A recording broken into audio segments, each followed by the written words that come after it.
अगर आपको भी कभी आपकी गोलियों में बहुत ज़्यादा पेन होता है, अचानक से पेन होता है और फिर कुछ घंटों के बाद वो बंद हो जाता है, तो आप सोचते हैं कि सब कुछ नॉर्मल है, कोई प्रॉब्लम की बात नहीं है, लेकिन आप ध्यान रखिए कि आप अपने जो गोलियाँ हैं, जो टेस्टिकल हैं, उनको परमानेंटली मार रहे हैं। ऐसा भी हो सकता है, ठीक है? तो अगर आपको कभी भी ऐसा महसूस होता है, तो तुरंत आपको डॉक्टर के पास जाना है। ये एक इमरजेंसी कंडीशन होती है, क्योंकि अगर आप टाइम पे नहीं पहुँचे, तो आपके टेस्टिकल्स की डेथ हो सकती है। वो ब्लू हो जाएँगे पूरी या फिर ब्लैक भी हो सकती हैं और पूरा उनको निकालना पड़ेगा, क्योंकि वो पूरी तरीके से मर चुकी होंगी। तो आगे जब वो आपकी जो स्पर्म है वो भी नहीं बनाएँगी, आपके हार्मोन भी नहीं बनाएँगी और उनको सर्जरी के थ्रू निकालना ही पड़ेगा। तो ऐसी कंडीशन भी होती है जिसको हम बोलते हैं टेस्टिकुलर टोर्जन। मतलब क्या है कि एक तरीके से मरोड़ लग जाती है या फिर हम बोले पूरी तरीके से ट्विस्ट हो जाती है। ट्विस्ट कैसे हो जाती है? तो मान लीजिए ये एक कोई रस्सी है, रस्सी के थ्रू ये एक पत्थर बंधा हुआ है। वो जो पत्थर है वो आपकी जो गोली है वो है और एक ये रस्सी है, इसके थ्रू ये बंधा हुआ है। तो अगर ये रस्सी घूमती है तो ये भी इस तरीके से घूम जाता है और जैसे किसी रस्सी को आप पूरा मोड़ते रहते हैं, बहुत अच्छे से उसके अंदर मरोड़ देते हैं, तो क्या होता है कि जो भी सप्लाई यहाँ पे आ रही है इस पत्थर के अंदर, इस गोली के अंदर, वो नहीं आएगी। अब किस चीज़ की सप्लाई होती है उसकी भी बात करते हैं।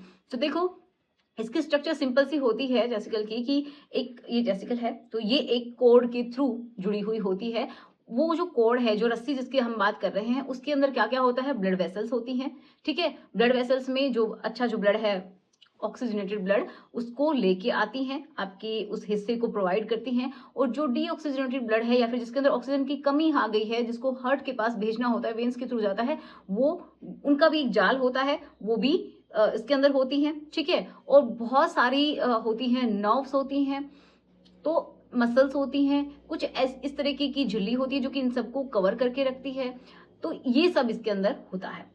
अब देखो, ये सब कुछ इसके अंदर है और जब इसके अंदर इस तरीके से मरोड़ लगती है, मतलब पूरी तरीके से जब वो ट्विस्ट हो जाती है, जिससे किसी रस्सी को आप मोड़ देते हैं, तो ब्लड का आना और जाना बिल्कुल रुक जाता है। तो जो ऑक्सीजनेटेड जो ब्लड है, जो आना चाहिए इसके अंदर, जो इसको न्यूट्रिशन देता है, जो इसको चाहिए एंड ऑक्सीजन प्रोवाइड करता है, तो ये बिल्कुल बंद हो जाता है। मतलब ये है कि वहाँ का कोई भी कनेक्शन नहीं बचता है, ना तो ब्लड बाहर जा सकता है, ना ही अंदर आ सकता है, ना ही ऑक्सीजन इसके अंदर आएगी। तो ऑक्सीजन की डेफिशिएंसी हो जाती है एक तरीके से, बहुत बुरी तरीके से, और उसका दम घुट जाता है। ये सिंपल भाषा में आप समझिए कि वो जो जब ऑक्सीजन वहां पे नहीं पहुंचेगी, तो जो वास्कुलर सिस्टम है वो भी धीरे धीरे मरने लगेगा, ठीक है?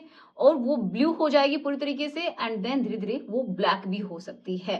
नॉर्मली कैसी होती है? अंदर से जो रेस्कल है वो होती है पिंकिश कलर की, ठीक है? लाइट पिंक कलर की होती है, लेकिन जैसे ही ऑक्सीजन कट हो जाती है, काफी समय तक आप डॉक्टर के पास नहीं जाते हैं, तो ब्लैक हो जाएगी।